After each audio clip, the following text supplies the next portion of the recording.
guapísima con este outfit rosado. Guapísima. Guapísima. Y tiene una mirada desafiante, como mirando al horizonte, ¿ah? Guardiana ahí. Un abrazo para ti, querida Alma. Te enviamos un gran cariño y sobre todo que tu familia te siga regaloneando, cuidando como se ve aquí en pantalla. Vamos con el siguiente. ¿Ah? Talcahuano Alma. Talcahuano Alma. Así que un gran abrazo a la comuna Puerto, por supuesto. Y esta coqueta. Están todos con chalequito por el invierno. Me parece fantástico. ¿Cómo se llama ella, señor director? Que se escucha bajito, señor director, aquí. ¿Cómo se llama? La Luli. Mira la Luli. Específicamente... Oye, me están gritando aquí que se llama Luli. La Luli de la comuna de Hualpén en este otoño-invierno con su colección. ¿Es de féminas o no? Oye, un gran abrazo para ella. Y qué coqueta, porque esta posición es como de coqueta, ¿no? Mira, sí. esa posición recostada hacia un lado es probablemente que hay signo de dolor articular. Oh. Probablemente la cadera derecha es la que le duele y por eso se recuesta de un lado. O sea, ojo. mensaje a la familia. Mensaje para la familia, sería bueno evaluar eso. Ah, no te puedo creer, solamente por la posición que tú Porque la postura debería ser apoyada en las dos patitas traseras y no hacia un lado. Qué seca nuestra médica veterinaria el día de hoy. Muchas gracias, María, por estar junto a nosotros. Un aplauso fuerte para ti y todo nuestro equipo, por supuesto, que día a día nos acompañas. Y te quiero invitar a que nos separemos por unos breves minutitos, porque nos vamos a una pausa comercial junto a las cámaras también de Concecam.cl que nos muestran un día gris en nuestra querida ciudad, la región del Biobío para todo el mundo.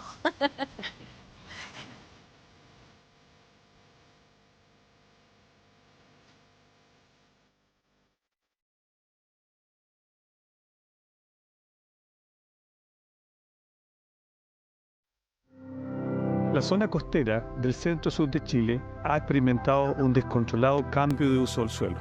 Esto ha llevado a que los bosques nativos presenten altas tasas de pérdida y degradación. Campus Naturaleza de la Universidad de Concepción es un proyecto emblemático de cuidado y protección de la biodiversidad característica de esta zona geográfica. En esta zona del país existen bosques como los bosques caducifolios de Concepción. Ellos contienen especies como robles, olivillos, naranjillos y pudú, que son especies únicas del país y no se encuentran en otra parte del mundo.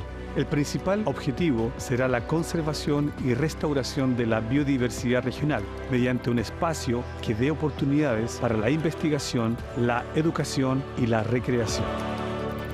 Es un regalo de la Universidad de Concepción para la comunidad perenquista y comunidad nacional, de manera que puedan apreciar la riqueza de esta biodiversidad del bosque costero de la región del Biobío.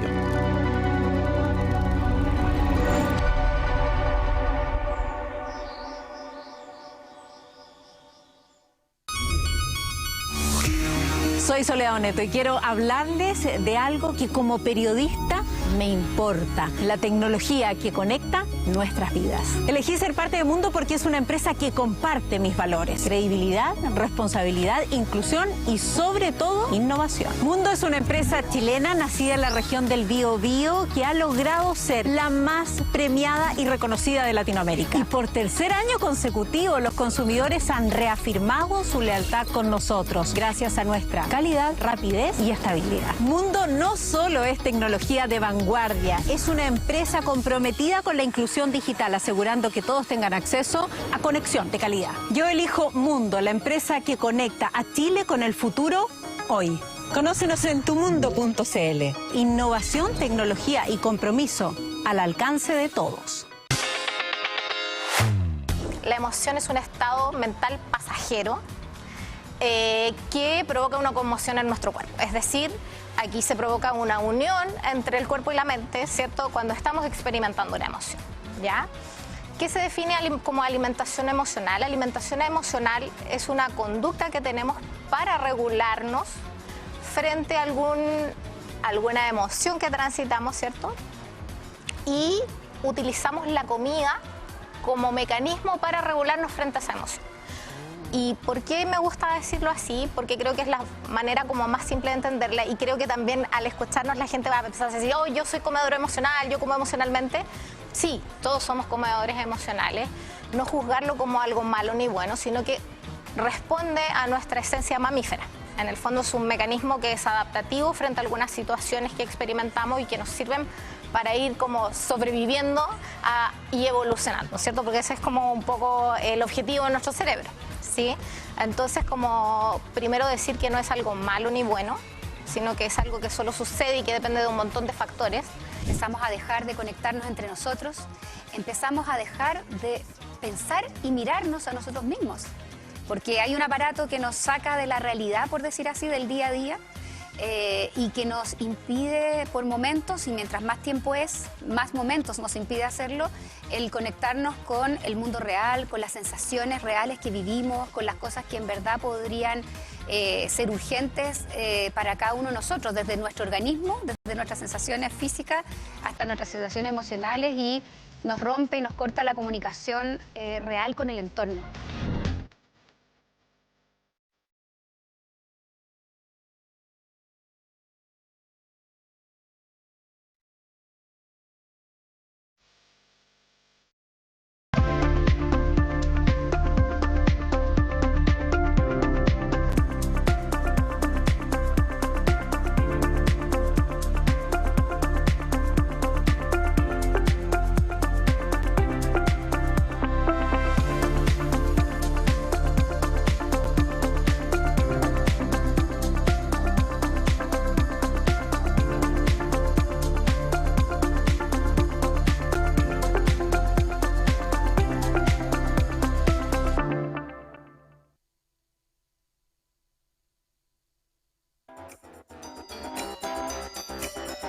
Vinieron a visitar solo por curiosidad la caverna subterránea de la monga, pero en el lugar... 11:09 y continuamos aquí en este matinal que te acompaña, te informa sobre todo en estos lunes de salud. Pero antes de continuar con nuestro siguiente bloque, te quiero invitar a tener el mejor dato que tú anotes ahí en tu agenda definitivamente para esta semana, porque nos referimos a Durban, por supuesto, que nos trae los mejores descuentos, sobre todo en cintas de embalaje. Atlantic tiene la solución de embalaje para tu negocio y emprendimiento. Con las cintas Atlantic tendrás un mayor rendimiento a costos totalmente reducidos.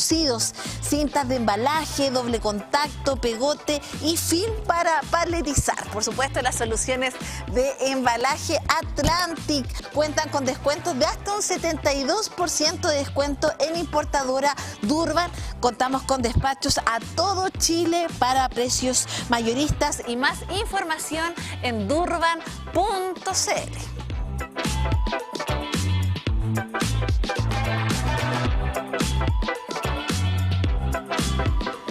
A veces pensamos que el respirar es un acto tan de que tomamos conciencia directamente de lo que ocurre con nuestra respiración, pero muchos niños, niñas, adolescentes y en este caso prematuros enfrentan este desafío. Para conversar respecto del síndrome de dificultad respiratoria neonatal y qué lo provoca, el día de hoy estamos con el doctor Aldo Bancalari, especialista en pediatría y neonatología, y también es parte del jefe del departamento de pediatría de la Facultad de Medicina de la Universidad de Concepción. ¿Cómo está, doctor? Qué gusto tenerlo el día de hoy acá. Muy bien, buenos días, muchas gracias por la invitación. Muchas gracias a usted por conversar respecto a este fenómeno que afecta a muchos recién nacidos y que lamentablemente también genera mucho daño a nivel emocional para las familias también que lo enfrentan. ¿De qué se trata este síndrome?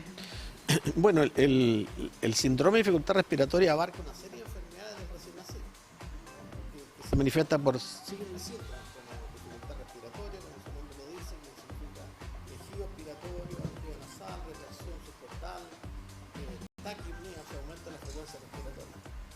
Y en el prematuro, en general, menor de 1.500 gramos, menor de 22 semanas de gestacional, que no sea antes, son de 8 semanas, el embarazo normal de 40 semanas, puede presentar un cuadro que se llama síndrome de dificultad respiratoria o membrana hielina, también que se llama. Y que, claro, las manifestaciones más típicas son las que le he nombrado: el tejido respiratorio, la aleteo nasal, la taquipnea, puede haber cianosis inicialmente también, etcétera.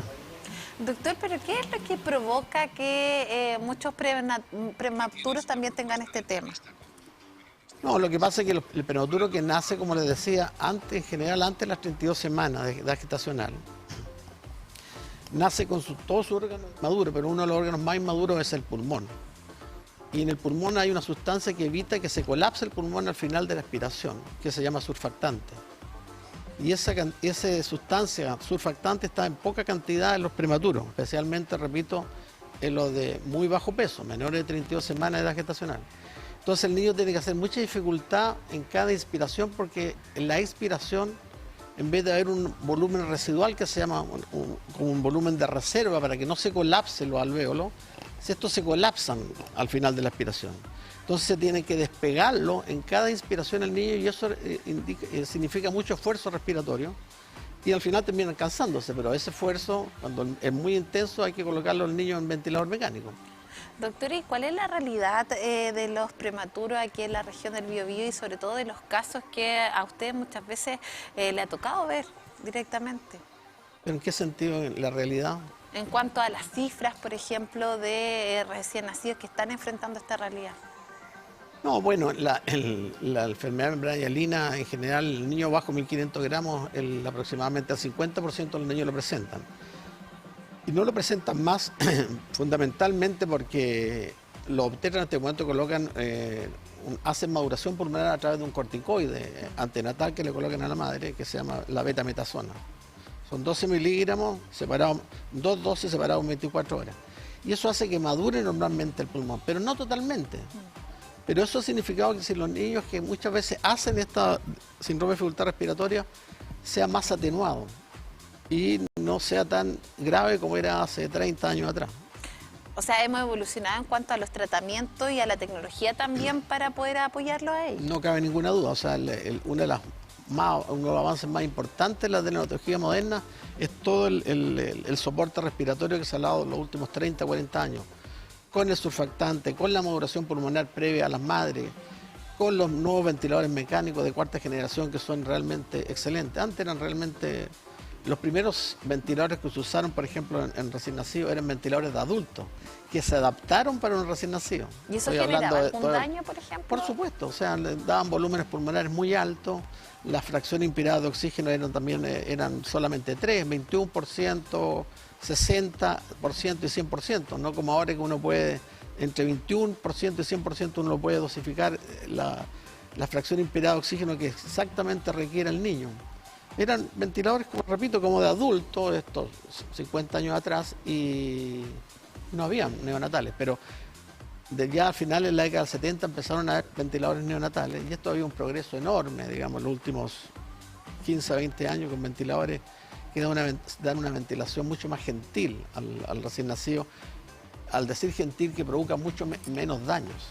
Y eso es muy importante. Doctor, y por ejemplo, muchas familias se pueden estar preguntando también a largo plazo, ¿esto le puede generar algún daño o ocasionar otra enfermedad a un recién nacido o a una persona a un bebé que ha tenido quizás esta condición y que cuando tenga 20 años se puede quizás generar otra enfermedad? Bueno, es una muy buena pregunta.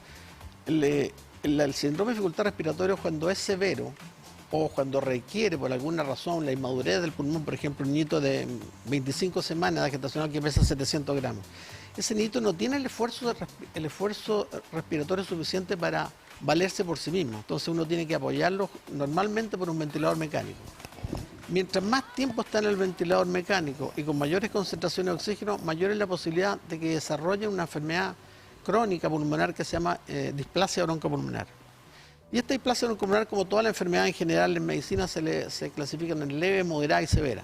Cuando son severas, generalmente, pueden producir, y de hecho producen daño futuro. Pueden quedar niños con hiperreactividad bronquial, niños con asma, niños con dificultad en el flujo respiratorio entre el 25 y el 75, el BEF, o sea, una serie de dificultades que lo pueden condicionar el resto de la vida. Sí.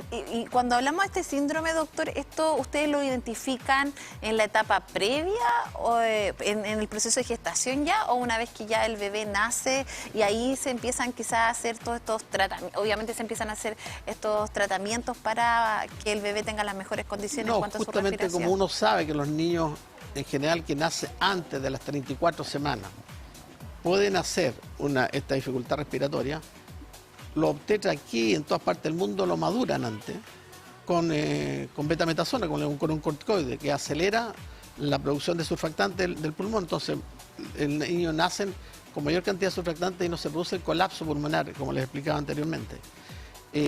Pero a veces se producen roturas prematuras de membrana o parto inminente que no alcanza el obstetra a indicar el corticoide antenatal. Y ahí se produce la dificultad respiratoria más o menos severa. Y cuando emerge, cuando aparece, cuando apenas nace el niño. El niño que nace inmediatamente empieza con dificultad respiratoria y ahí hay que colocarle idealmente surfactante antes de las 2 horas, colocarlo en algunos métodos de soporte respiratorio inicialmente con CPAP, si es posible que el niño con eso salga adelante, o si no, ventilarlo en forma nasal, o últimamente ventilarlo en forma invasiva, que se llama a través de un tubo endotraqueal. En cuanto a las madres que el día de hoy nos están viendo, padres, adultos responsables en este caso, que están en esta etapa de proceso de gestación, ¿hay algo que puedan realizar desde, por ejemplo, la alimentación o algo adicional que pueda contribuir a que este síndrome no se desarrolle? No se ha demostrado mayormente relación de este síndrome de dificultad respiratoria del niño con la alimentación materna. Sí se ha relacionado con madres diabéticas, por ejemplo. Las madres diabéticas que dan origen a que sale el niño tienen mayor incidencia de dificultad respiratoria. Muchas veces este síndrome, que uno lo ve generalmente, como les decía, en el prematuro, menor de 1.500 gramos, menor de 32 o incluso 34 semanas, pero raramente lo ve a las 36 o 38 semanas, puede verse en algunos casos de madres con diabetes, porque eso facilita, digamos, la producción de este síndrome. Y a lo largo de los años, usted, doctor, mencionaba la importancia que ha tenido la tecnología también dentro de la evolución de los tratamientos y de cómo se abordan estos casos. ¿La inteligencia artificial hoy en día considera que también va a cumplir un rol dentro de, por ejemplo, el desarrollo de prevención en este tema? Yo creo que la inteligencia artificial está iniciándose en este momento. No sabemos cuáles van a ser todas las posibilidades que nos van a entregar la inteligencia artificial. Hay que saber entregarle, hacerle la pregunta para que dé una respuesta satisfactoria, porque yo me he dado cuenta en algunas cosas que una vez se pregunta, si la pregunta no está bien hecha, la respuesta que da la inteligencia artificial es equivocada. Así que en eso hay que tener bastante cuidado, como quieren decirle, cómo alimentarla, cómo preguntarle a la inteligencia artificial. Claro, pero yo, por ejemplo, voy al caso de mecanismos de respiración que puedan generar quizás nuevos instrumentos también a la medicina. No creo mucho en ese sentido, sino, como les decía, los avances a nivel de soporte respiratorio, hablemos de ventiladores mecánicos, son espectaculares. O sea, en este momento prácticamente ningún niño debería fallecer por una dificultad respiratoria, a no ser que haga una complicación muy grave, como un neumotor a tensión o alguna otra cosa, pero en general no, y no se nos están muriendo de dificultad respiratoria, porque disponemos de surfactante, lo que le falta. Y después disponemos de todos los soportes respiratorios que han aparecido en los últimos años con los nuevos ventiladores, que son espléndidos. Entonces, sabiéndolo manejar bien, los niños salen adelante. Y estos prematuros en general se nos están muriendo nosotros de infecciones en este momento. Sobre todo los prematuros de extremo bajo peso, que son los menores de 1.000 gramos. ¿Enfermedad respiratoria? No, de infecciones, de sepsis. Pero la enfermedad respiratoria, los niños, aunque sean muy inmaduros, los sacamos adelante, como le digo, con todos los ventiladores nuevos que tenemos. ¿Y como qué tipo de infecciones, doctor? No, infecciones de todo tipo, infecciones por gérmenes gram positivo, gram negativo, Escherichia coli, Streptococo grupo B, Klebsiella, Serratia, Acinetobacter. O sea, un niño de muy bajo peso es proclive a infectarse de cualquier cosa. Muchas veces se infectan durante la evolución, están internados en la unidad de cuidado intensivo, porque hay mucha invasión de los niños. Tenemos que intubarlo muchas veces, que cateterizarlo, tomarle exámenes todos los días, o a veces 2 o 3 veces en el día. Todas esas son puertas de entrada para que haya infecciones. Y por otro lado, los niños se defienden muy mal. Todo su sistema defensivo, que nosotros los tenemos bastante bien establecidos en la etapa adulta, o los niños incluso mayores ya de 1 año, ellos los tienen muy deficitarios. O sea, tienen mala fagocitosis, tienen mala complemento, tienen bajos niveles de inmunoglobulina de todo tipo, que son importantes como anticuerpos, etcétera, etcétera. ¿Y usted cree o considera que la política pública también ha generado planes o programas para apoyar o contribuir a que estas familias lamentablemente que viven esta enfermedad de los recién nacidos puedan estar quizás con un apoyo emocional mucho mayor, porque es una etapa compleja también para ellos, me imagino, y sobre todo que les digan que sus bebés quizás pueden generar algún tipo de enfermedad producto de este síndrome? Las políticas públicas han sido espectaculares en Chile. O sea, como les digo, Chile fue el primer país en Latinoamérica que tuvo surfactante a partir del año 98. O sea, estamos hablando de 27 años atrás. O sea, fue el primer país porque la ampolla surfactante costaba $500. Imagínense. Yo normalmente ocupaba una ampolla, un prematuro. Bueno, eso ha bajado los costos, pero Chile fue el primero en el año 98, así que fue el primero que tuvo un programa nacional de neonatología, también a finales de la década del 70. Nosotros la unidad en Concepción la partimos en el año 82, o sea, ya lleva más de 40 años. O sea, ¿Cómo ha visto esa evolución también usted trabajando desde los inicios? Bueno, la evolución ha sido, como toda la evolución, ha sido en un ascenso progresivo, mejorando las condiciones. Y como les decía, en este momento no se nos están muriendo los niños de problemas respiratorios, se nos están muriendo de infecciones. Y ese es un desafío que tenemos que tener nosotros en este momento. A mi modo de ver, ese es el principal desafío en este momento, sobre todo los niños de extremo bajo peso. ¿Y cómo se enfrenta ese desafío también dentro de la política pública, dentro del sistema o la red asistencial? En cuanto a las infecciones, Sí. ¿dice usted? Bueno, hay una serie de medidas intrahospitalarias que están, digamos, normadas, por así decirlo. Todas las medidas de asepsia y antisepsia que tienen que ver, el lavado de manos de todo el personal es fundamental, pero a veces no lo hacemos bien. El lavado de manos deberían ser 30 segundos por lo menos, hasta el codo. Y no lo hacemos bien. La verdad es que no nos demoramos los 30 segundos, demoramos mucho menos, a veces 10, 15 segundos, no nos lavamos hasta el codo. Después que uno atiende al recién nacido debería lavarse, nuevamente muchas veces nos olvidamos y no lo hacemos. O sea, hay cosas por mejorar, digamos, enormemente en la parte de infecciones. Y por lo demás, los antibióticos, a pesar que han salido muchos antibióticos nuevos, no son la panacea, porque fundamentalmente la persona se defiende con sus anticuerpos propios. Y como les decía, el recién nacido es deficitario en todo el sistema, digamos, de anticuerpos y mecanismos defensivos que tiene normalmente nuestro organismo para combatir los gérmenes y los virus también. ¿Considera que producto de la pandemia, de todo lo que ha ocurrido en materia de salud estos últimos años, quizá nuestro sistema inmunológico se ha debilitado a nivel mundial, como población mundial? Se debilitó, sobre todo en los niños cuando estaban confinados, efectivamente, porque el niño necesita, digamos, estar en su nivel social, o el colegio, el jardín, porque hay una serie de gérmenes comensales, digamos, que nos permiten, digamos, interactuar con ellos y crear las defensas propias. Si lo mantenemos en un niño con una burbuja, como estaba encerrado en la casa, y después lo exponemos a que salga, es grave. Por eso de ahí bajaron las defensas, sobre todo porque no estaban expuestos a los gérmenes que normalmente, los virus que hay, sobre todo en los meses de invierno. Por eso que el año 2022 y 2023 estuvo bastante estresado el sistema sanitario, con muchas hospitalizaciones de niños, porque no estaban, digamos, no tenían los mecanismos defensivos suficientes, los anticuerpos frente a todo este panel de virus que hay durante los meses de invierno, como ahora. ¿El sistema de vacunación No, el sistema de vacunación chileno también es óptimo, ¿sí? Es de los mejores del mundo, digamos, y se cumplen a cabalidad. Nosotros tenemos una cobertura sobre el 90%. Porque en otras partes pueden haber sistemas de vacunación, pero la cobertura no es muy generalizada. Acá el Sistema Nacional de Salud ha permitido, digamos, que haya una cobertura generalizada y muy bien hecha, o sea, con mucha adhesión a la vacunación. Doctor, ¿y por qué considera que a veces se generan quizás estas resistencias frente a las vacunas por parte de algunos grupos de la población? Bueno, ahí vale la pena aclarar un punto. O sea, siempre ha habido alguna resistencia a la vacuna, pero yo diría que eran mínimas antes de la vacuna del COVID. Pero después de que se produjo la vacuna del COVID, ha emergido toda esta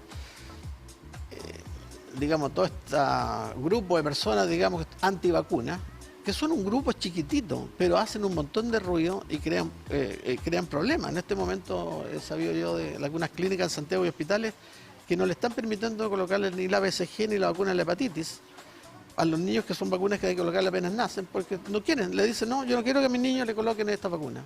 Y eso por el grupo de antivacunas. ¿Qué es lo que pasa a mi modo de ver? Que en general para fabricar una vacuna se toma un tiempo importante, entre 5 a 10 años. Se hacen estudios de campo para la seguridad de la vacuna, una serie de cosas. Y la vacuna del COVID fue una vacuna que se hizo en tiempo récord, en un año estaba la vacuna. Y sin hacer mayores pruebas generalmente, o no hacer de estudios de campo así forma grande, se tuvo que implementar en la población para tratar de parar esta pandemia. Y obviamente han aparecido algunos efectos colaterales que se le han achacado, o sea, ha culpado a esta vacuna del COVID-19. Y de ahí ha emergido un grupo más importante de antivacunas. Recuerden ustedes que hay tenistas como Djokovic, que una persona como el tenista número 1 no quiso vacunarse, porque decía que la vacuna podía tener trazas de una serie de cosas, que podía ser incluso, podía servir para que nos siguieran nosotros a nivel internacional, una serie de cosas, puras cosas que realmente no tienen ningún asidero desde el punto de vista científico, pero van permeando a la gente y van significando, digamos, que haya más gente que rechace.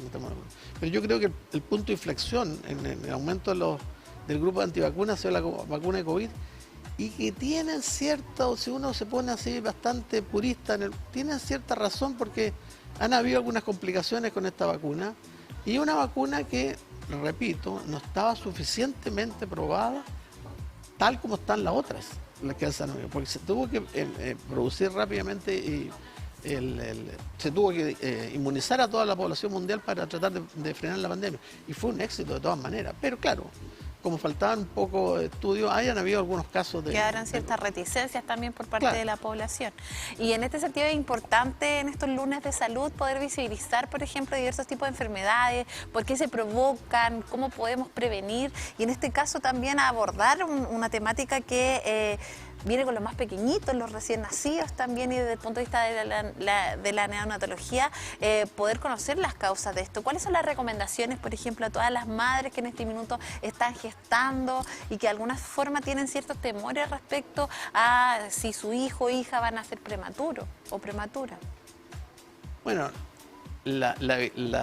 para evitar que nazca un parto prematuro, lo ideal es tener una gestación normal, con controles periódicos, tanto del obstetra, los policlínicos, digamos, con ecografías muy precoces de las 12 semanas de la edad gestacional, y tener un control muy acucioso de su embarazo, tener una alimentación adecuada, pero no más allá de lo necesario, evitar la obesidad durante el embarazo, ¿no es cierto? Lo normal es que suban alrededor de 9 kilos las madres, pero no es bueno que suban 15 kilos, por ejemplo, durante el embarazo, porque eso no va a ser bueno para el niño. Sin embargo, a pesar de todo, algunas madres, por diferentes motivos, que no es el caso de nombrarla, pueden nacer antes. Los niños se producen roturas prematuras de membrana, o hay incompetencia cervical en algunas madres, que hacen que tengan partos prematuros, y que eso es inevitable. Curiosamente, una de las cosas que no ha bajado acá en Chile y en general en el mundo son los partos prematuros. Entre otras razones, porque no se sabe cuál es el mecanismo intrínseco que desencadena el parto, el trabajo de parto. ¿Será lo emocional también, doctor? Puede influir, hay un montón de cosas que pueden influir, pero como le digo, si se hace un buen control del embarazo, la madre tiene una vida saludable, una alimentación saludable, lo más probable, digamos, y no tiene patología agregada, es una cosa importante, porque claro, hay madres que pueden tener hipertensión durante el embarazo, pueden tener toxemia gravídica, pueden tener colestasis intrahepática, pueden tener infecciones de la madre. Todo eso puede favorecer un parto prematuro, o puede producir una dificultad, alguna alteración en el feto que se está gestando, y obviamente hace que nazca en forma prematura. Doctor, el día de hoy le queremos agradecer por todas estas orientaciones, recomendaciones también para todas estas madres que en este minuto se encuentran gestando y que viven su proceso de embarazo, muchas veces con dudas, ¿cierto? Y sobre todo si son primerizas. Así es.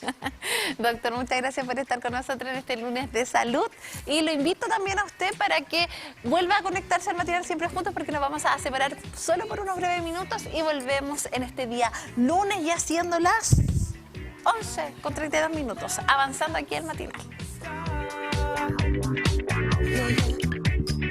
She got a promise of love.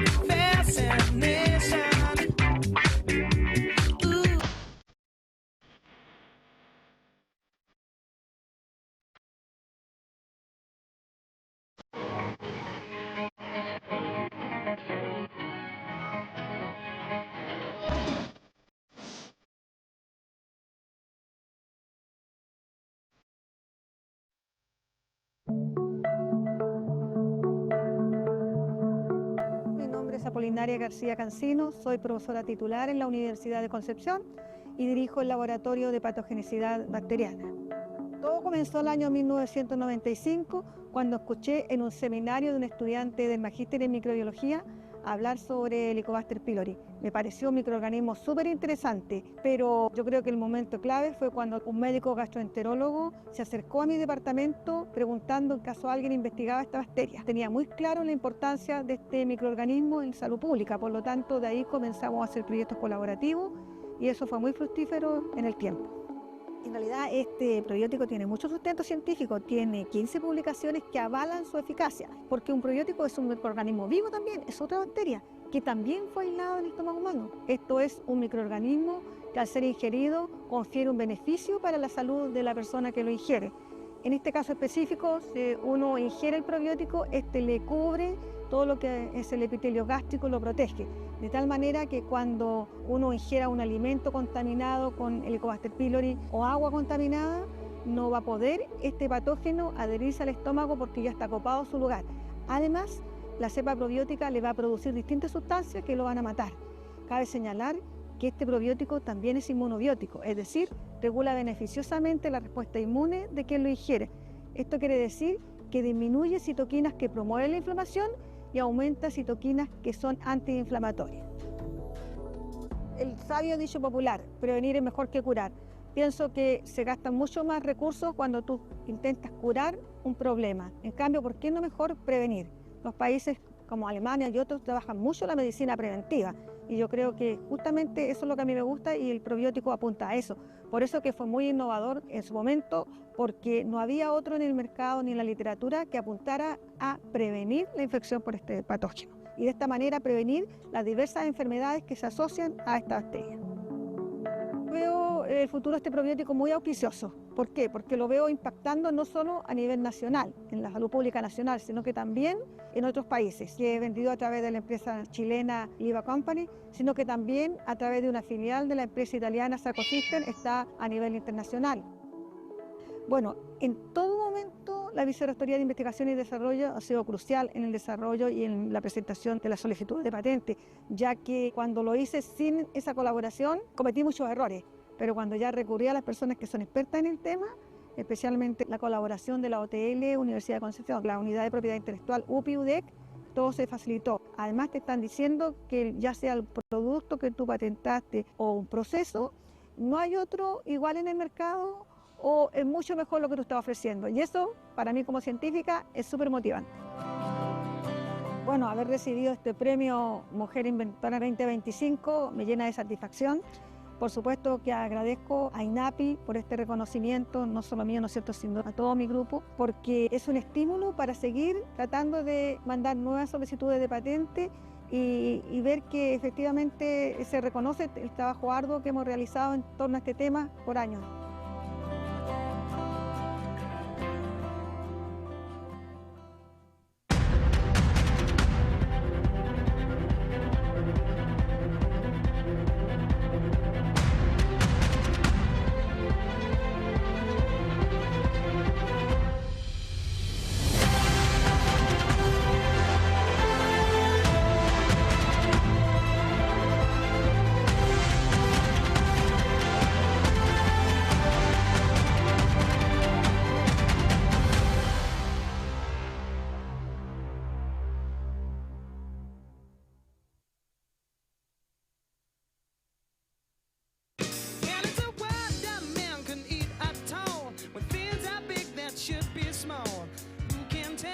What magic spells we'll be doing for us, and I'm giving all my love to this world. 11:38 y continuamos en el matinal siempre juntos. Camarita amiga, yo quiero que tú me acompañes, porque de repente este estudio, en este estudio aparecieron unos niños y unas niñas. ¿Saben qué? Mire, yo voy a romper aquí las reglas del estudio. Señor director, no me rete. Vengan, niños y niñas, vengan. Eso, vengan para acá, todo. Eso. ¿Cómo están? No, pero está fome el saludo. ¿Cómo están? ¡Bien! Eso. Oye, niños, ¿de dónde son? Colegio Quimantú de Penco. Colegio Quimalú de Penco. Hoy la tía es un poco venga tía para acá. Tráigame el micrófono aquí en mano. Vamos a hablar aquí un poco con los tíos, las tías. Venga para acá, Jotita, acá estamos. Ya. ¿Cómo se llama el colegio? ¡Quimalú! Quimalú de Comito de Penco. ¿Están felices, niños? ¡Sí! Ya, vamos a saludar aquí a las tías que nos vinieron a visitar. ¿Cómo está, tía, usted? Muy bien, gracias por recibirnos, por esta oportunidad. La verdad venimos por una actividad educativa, como contenido de la noticia, y ya se nos hizo un hábito venir a TV, así que de verdad estamos muy agradecidos por este espacio. Ay, nosotros felices de recibir un aplauso para ustedes, niñas. Y acá la tía Geraldine. Hola, muchas gracias. Sí, estamos muy contentos de visitarlos. Venga para acá, tía Geraldine. Los niños de arriba la quieren ver. Sí, no, ha sido muy grato, ha sido súper acogedor. Ya, así que muchas gracias, TU, por toda la bienvenida que nos han hecho y el recorrido que nos han dado, así que estamos súper contentos. Oye, sí. El tío Juan Carlos, que también enfoque al tío Juan Carlos, mira el tío Juan Carlos lo hace todas, camarógrafo, estupendo, productor de todo. Gracias. Oye, pero ¿por qué andan en este marco de esta actividad? Bueno, que gestiona la tía Yasmina. Yo soy la profesora diferencial que acompaña el curso siempre. Y bueno, la tía ahí gestionó esas visitas que por lo que me estoy enterando siempre lo hace. Sí, ya llevamos varios años llevamos aprox 5 años visitando TVU, y es en el contexto del contenido de la noticia. Entonces ellos ven la noticia como texto informativo y una forma más dinámica, más lúdica, que empiecen como a contextualizar con el espacio. Venimos al canal, ahí nos explican el trabajo periodístico, como el tema de las pautas, cómo lo hacen los periodistas para hacer este seguimiento investigativo que nos decían, y ellos van aprendiendo un poquito más. Oye, niño, ¿le gustó conocer el canal? Sí. ¿Sí? A ver, ¿qué quiere ser periodista? Ya, van a tener su primera prueba de cámara. ¿Ah? Vamos por aquí. ¿Cómo se llama usted, reina? Bárbara. Bárbara. ¿Qué es lo que más te ha gustado del canal? Gracias, Bárbara. Aprobada para su prueba. Mientras lo piensa, vamos a darle un fuerte aplauso. Ay, ¿usted qué quería hablar? ¿Qué quería decirme acá? Yo quería ser periodista. ¿Ya? Mire a la cámara, ¿lo están viendo ahí? Ya, bueno, no sé qué contar, tía. A ver, ¿una historia? Ah, no, quiere contar una historia. Mande saludos a su familia si lo está viendo. Un saludo a mi mamá, que se llama Noemí. ¿Ya? Y a mis hermanos. Oye, ¿la Bárbara quiere mandar saludos a alguien? A mi mamá y a mi papá. A la mamá y a papá. Un aplauso para usted, niño. Un fuerte aplauso aquí a todos los niños, por supuesto, y niñas que el día de hoy nos visitan. Así que vamos a seguir, ellos van a seguir de público. Y ¿qué me hizo usted? No, mire, los vamos a retirar aquí a los niños para que estén de público, porque nos van a acompañar durante todo el programa, ¿cierto? Cierto, sí. Ya vayan para allá, niños, mientras tanto, porque tenemos acá... Ahí se retiran. Gracias, tías.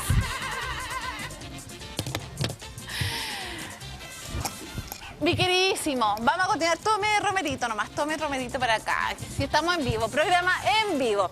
Y vamos a continuar también con todos los perritos que nos están llegando. ¿De dónde este perrito, la Pepita? ¿De dónde es?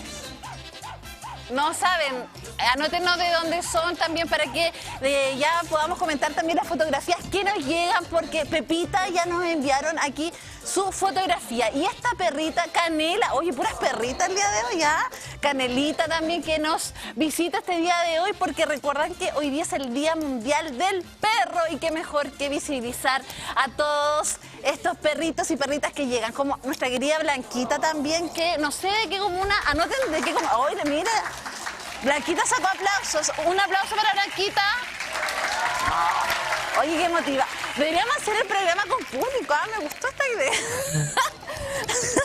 Un aplauso para la Canela, niños, niñas, por supuesto. Y también queremos un aplauso para nuestra querida Pepita también, que el día de hoy nos acompaña. Aplauso para Pepita, niños. Tenemos más fotografías, señor director. Vamos a dar un consejo, por supuesto, para ustedes en este día, lunes de salud porque Durban, por supuesto, nos presenta las mejores ofertas, que mejor, junto a la documentación con un 46% de descuento. Recuerda que realizan despachos a todo Chile, más eficientes para tu negocio y empresa. Durban, como siempre, el día de hoy junto a nosotros. Así que desde ya invitadísimos para que ustedes puedan ser parte de todas estas ofertas, como por ejemplo la funda portadora de documentos, carta oficio, de 10 a 50 unidades desde ya aquí en el matinal, siempre juntos.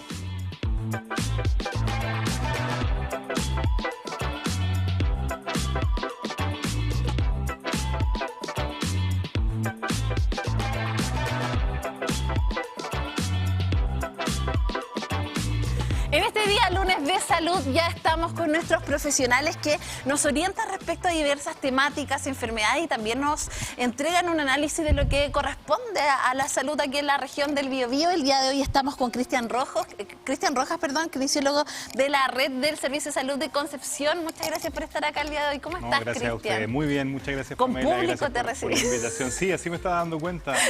Hay hartos amigos hoy día que no están... ¡Aplauso para el kinesiólogo!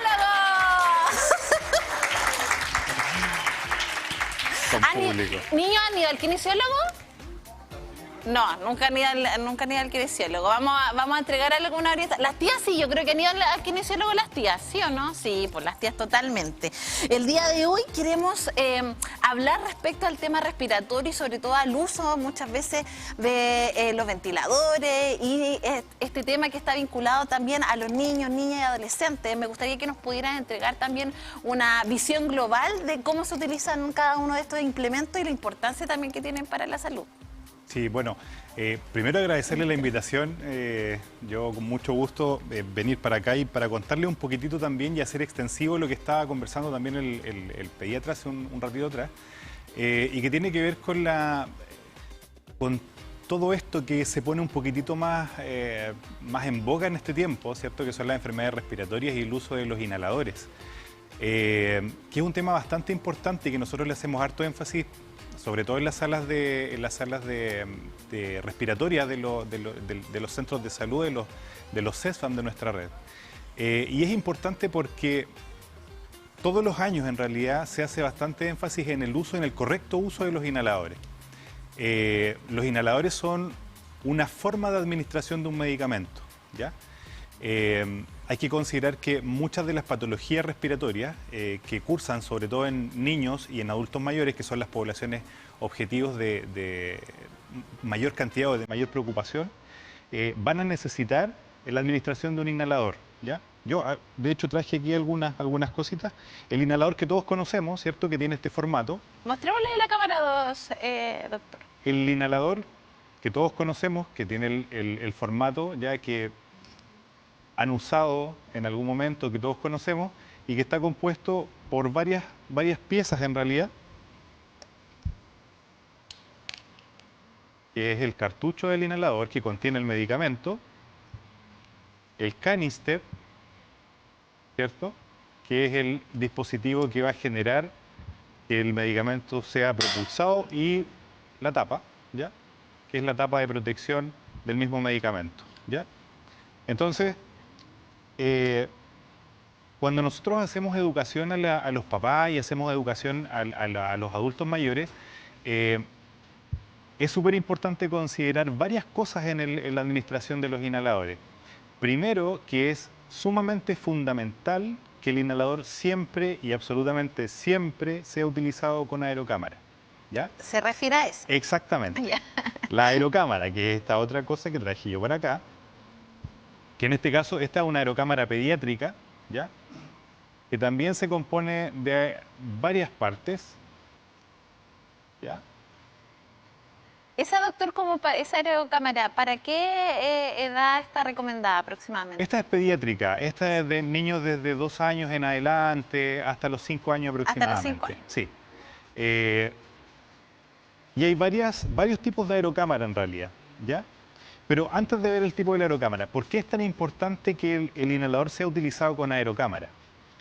Si nosotros abrimos un inhalador, lamentablemente dentro de la caja del inhalador, las instrucciones que tenemos todavía nos dicen que lo podemos usar solamente poniéndolo en la boca. Yo recuerdo que cuando niña lo utilizaba así. Exactamente. Pésimo. Muy mal. Bueno, por eso quedé mal. ¿No? Sí. Muy mal, porque el uso del inhalador tiene que ser sí o sí con aerocámara. ¿Por qué? Porque la velocidad con la que sale el medicamento al principio es muy alta. ¿Ya? El medicamento, hay estudios que han medido esta velocidad y la velocidad con la que salen expulsadas las partículas, que son partículas muy pequeñas, estamos hablando de micras de diámetro, es sobre los 100 kilómetros por hora. ¿Ya? Entonces, si yo hago el puff directamente en la boca, la mayor cantidad de las partículas van a quedar impactadas en la orofaringe, o sea, en la parte más posterior de la boca. Y va a ser muy, muy poco la cantidad de medicamento que va a llegar al órgano blanco, que en este caso son los bronquios. O sea, no llega el medicamento en sí para lo que se tiene que utilizar. Exactamente, exactamente. No llega y queda impactada en la orofaringe. ¿Pero ¿ya? tiene un efecto a largo plazo eso? Lo que pasa es que hay medicamentos que sí tienen efectos a largo plazo y otros medicamentos que tienen efectos a corto plazo, ¿ya? Los dos se tienen que usar con aerocámara igual, ¿ya? El tema es que yo necesito que este medicamento, sea a corto o a largo plazo, el efecto que yo necesito, llegue al órgano blanco, al órgano diana, y en este caso eso es bronquio, ¿ya? Si este medicamento no logra llegar ahí, no vamos a tener el efecto esperado.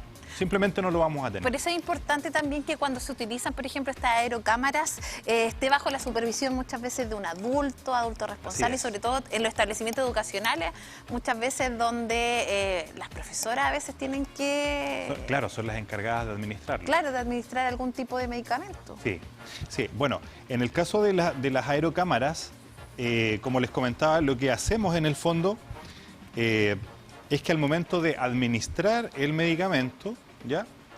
Cuando yo hago el puff, ¿cierto? La pluma, que se llama de medicamento, va a disminuir su velocidad dentro de la aerocámara y me va a permitir poder inhalar el medicamento, ¿ya? Sin necesidad de que quede impactado en la boca. Entonces vamos a tomar el medicamento en cada inhalación y el medicamento va a ir llegando al órgano de destino, al bronquio en este caso, ¿ya? Han habido, es que estaba pensando que cuando era niña, estaba recordando ciertos casos, ¿sí? Compañeras llevaban a veces las aerocámaras porque tenían que administrarse algún medicamento y les gustaba el olor. Y recuerdo que hacían muchos puffs en el día a día. Claro. Entonces, eso a largo plazo nos puede, por ejemplo, si en el caso de un niño, una niña, un adolescente, puede generar un daño que sea preocupante, sobre todo en el organismo. Sí, claro, o sea, estamos hablando de un medicamento, ¿ya? Es una forma distinta de administración, no es con una cucharada, no es en una cápsula, no. Es una forma distinta de administración, pero es un medicamento en sí igual. Es un medicamento que tiene una dosis, que es una dosis que está recomendada por el profesional. La dosis va a generar un efecto esperado y puede generar efectos adversos en el caso de que no la utilicemos de la forma adecuada. En el caso precisamente del salbutamol, por lo general, uno de los efectos secundarios que tiene es generar taquicardia, porque no solamente vamos a estimular el órgano que queremos que se estimule, en este caso el bronquio, sino que el medicamento, la forma que tiene, su fórmula en el fondo, también va a estimular otros receptores, en este caso receptores cardíacos, que van a generar un poco de taquicardia. Que en el fondo, si no hay problemas cardíacos de base, el riesgo-beneficio es muy poquitito. Entonces se asume que la administración de 2 puffs en general, 4 veces al día, 3 veces al día, no nos va a generar un problema tan severo en el caso de la taquicardia, ¿ya? Ahí hay que tener ojo, sí, en pacientes que sí son cardiópatas y consultar en el fondo o decirle al médico que lo recomienda que tiene una patología cardíaca de base. Y esos medicamentos que se utilizan frecuentemente, sobre todo en el área pediátrica, ¿cuáles son los que se utilizan, por ejemplo, a través de esta vía? En general... Yo recuerdo salbutamol. Sí, ¿sabes? Sí, hay medicamentos que están indicados para el manejo de la inflamación bronquial y otros que están indicados para el manejo de la obstrucción bronquial. En el caso del salbutamol, nosotros lo que vamos a generar con esto es una relajación del músculo del bronquio, ¿ya? Y en el caso de otros medicamentos que también son de inhalación, son corticoides inhalados, ¿ya? O sea, son antiinflamatorios, de origen esteroidal. Ahí es otro tema que tiene que ver con para nombre. otro capítulo. Claro. Entonces, pero por ejemplo el salbutamol, que es lo que más se le entrega a los pequeñitos y a los adultos durante esta fecha, es un broncodilatador, ¿ya? O sea, lo que buscamos es que el bronquio se relaje, porque en estadios de infecciones respiratorias agudas, el bronquio lo que va a hacer es, se va a apretar, se va a contraer muchísimo. Y el músculo que está dentro de las paredes del bronquio es un músculo involuntario que al momento de ser infectado por un virus o por algún agente que genere irritación, por ejemplo, lo que va a hacer es que se va a apretar, ¿ya? Ese músculo se va a apretar. Y el salbutamol, después de la inhalación, va a hacer que el bronquio se relaje. El doctor nos comentaba respecto de las altas cifras que lamentablemente están afectando a los recién nacidos producto de infecciones. En este caso, ¿qué es lo que está ocurriendo en el área respiratoria con los niños, las niñas, los adolescentes, que están aumentando las enfermedades y sobre todo están habiendo muchos más casos más graves de lo que vemos frecuentemente? Sí, bueno, la verdad es que hay una mezcla de varias cosas en realidad. Una tiene que ver con la resistencia que se está llevando a cabo con los procesos de vacunación, ¿ya? Y que en el fondo es muy perjudicial. Ya lo decía el doctor antes, que la vacunación es un proceso seguro en el que todos podemos confiar, en el fondo. Uno es eso. Otro es, bueno, la resistencia que tienen los microorganismos también, ¿ya? Hay que tomar en consideración que todos los años los microorganismos que nosotros recibimos en el periodo de invierno ya han sufrido mutaciones en el otro lado del mundo cuando nosotros estábamos en verano, ¿ya? ¿Eso qué quiere decir? Que cuando nosotros pasemos de esta estación de invierno a verano, los bichos se van a ir para el hemisferio norte, van a empezar a atacar a la población y van a sufrir modificaciones, ¿ya? Estas modificaciones la Organización Mundial de la Salud las toma, las analiza y luego de eso nos envía a nosotros al hemisferio sur qué va a pasar o qué se espera que pase, ¿ya? Con el comportamiento viral para el próximo invierno. Y de ahí se extraen nuevamente las vacunas, cuál es más o menos la variación genética que van a tener los microorganismos, los bichos de mayor circulación, ¿ya? Los virus de mayor circulación. Así es que la mutación que están teniendo también es un factor determinante para considerar qué tan grave o qué tan severos van a ser los signos o síntomas que tengan los pacientes para el próximo periodo. Sobre todo con las condiciones climáticas que estamos también teniendo aquí en nuestra región, con mucha más humedad, más ríos atmosféricos, como muchas veces nos comentan los profesionales de la Dirección Meteorológica de Chile.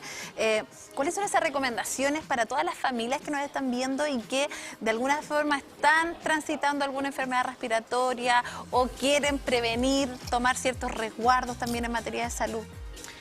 Bueno, es súper importante tener en cuenta de que nosotros, nuestro organismo, tiene mecanismos de defensa. Tenemos soldados en el fondo, ¿ya? Soldados que están dispuestos a defendernos. Y ese es nuestro sistema inmunológico. El sistema inmunológico principalmente se nutre de una buena alimentación. Un organismo sano va a tener un buen sistema inmunológico. Eso es lo primero. Segundo, bueno, las condiciones, ojalá que en épocas de invierno podamos tener una buena ventilación en las casas, que la temperatura sea una temperatura adecuada en las casas, ¿ya? Porque si nosotros tenemos una temperatura muy calurosa dentro de las casas y luego de eso nosotros cambiamos de habitación y esa variación de temperatura va a ser un beneficio para que nosotros nos podamos infectar o va a poner en riesgo nuestro sistema respiratorio para poder infectarnos de cualquier bicho. Otra de las medidas también es, bueno, la vacunación, ¿ya? Que es una herramienta fundamental, sobre todo en niños y en adultos mayores. El cuidado con los pacientes que están contagiados. Si nosotros vemos de que tenemos una guagüita en la casa, por ejemplo, y recibimos visita y esa persona viene con alguna sintomatología, de repente, no, sabes que mejor esta semana no, o esperemos que a lo mejor los síntomas pasen un poco, que te sientas mejor y después puedes venir. Entonces, cuidarnos a eso. Cuidarnos con ese tipo de cosas. La ventilación, la alimentación, son como cosas que podemos hacer en la casa. Y consultar en el fondo cuando tenemos sí, consultar a los especialistas, pediatras, a nuestros médicos, cuando tengamos síntomas. ¿Ya? Y para ir terminando también la entrevista respecto a estos implementos, sobre todo que los niños, principalmente las niñas, lo utilizan. Recomendaciones para los padres, autorresponsables también respecto de, por ejemplo... Sí, hay varias recomendaciones. Mira, la primera, en el fondo, como les comentaba antes, que siempre el medicamento se utilice con la aerocámara. Segundo, lavar la aerocámara. Ya, esto es fundamental, lavar la aerocámara. Esto se desarma completo. Y la aerocámara se lava con agua tibia, ¿ya? Y se deja secar. No se le mete nada adentro ni nada por el estilo. ¿Cómo se utiliza? Coloco el medicamento, después de agitarlo, espero 7 a 10 inhalaciones, lo saco, espero 1 minuto y luego vuelvo a repetir el proceso nuevamente. ¿La lavamos una vez a la semana, una vez al mes, una vez al día? Lo ideal sería una vez al día después de que la hemos utilizado cada 4 horas, cada 6 horas, de acuerdo a lo que nos indicó el médico. Porque el medicamento queda pegado en la pared interna de la aerocámara y esto genera una disminución también de la correcta difusión del medicamento hacia nuestro organismo. ¿Ya? Cristian Rojas, kinesiólogo de la red del Servicio de Salud de Concepción, te queremos agradecer por haber estado el día de hoy junto a nosotros y esperamos también que vuelvan en estos lunes de salud. Nosotros nos separamos por unos breves minutos y volvemos ya al matinal, siempre juntos, ya casi siendo las 12 del día.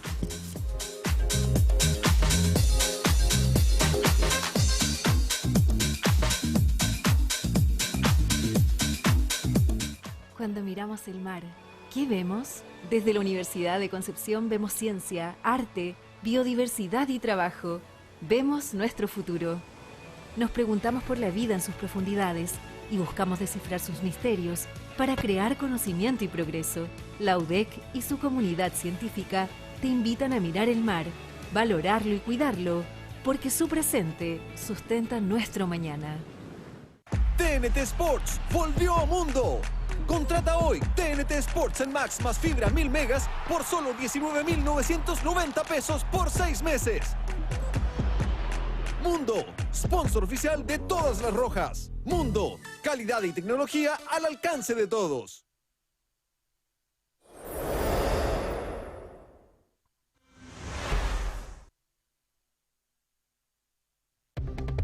Hola, ¿qué tal? ¿Cómo están? Gracias por estar con nosotros en este avance de noticias. Ya entramos de lleno en la jornada de la tarde, 12 horas, 1 minuto.